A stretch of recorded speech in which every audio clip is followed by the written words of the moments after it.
madaxweyne waxaa saameyn badan yeelatay shir-saxaafadeed aad imaaraad ku qabatay oo hadal ku jiray oo ahaa muqdisho waa qayb ka mid ah Soomaaliya laakiin Soomaaliya ma aha muqdisho qof walba dhinac ayuu u jiiday hadalkaasi maxaa ula jeedaa intaas waxay fahmi kartaa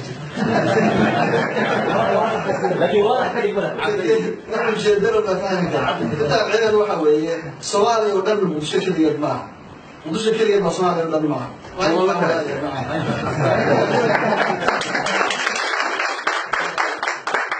waxaana inta ku sii jiraan uu yahay dadku waa ballaaran yahay waa federaal weeye wax kasta oo dal caalami oo kasta oo timaada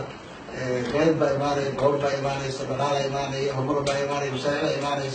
الدنيا هذا واحد بمقدسه جماعة والصومالي مركز كده بسمع إنها كده نقولها حلو ده هي ضلك إنه اللي بتمنت أو مشهور العاصمة ذكية سيستم كان هل عاصمة هل دبلو هل ضبط إني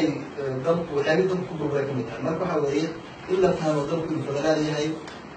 مسؤولية الوداعو لنا وداعو سواء كان باور كان الوداعو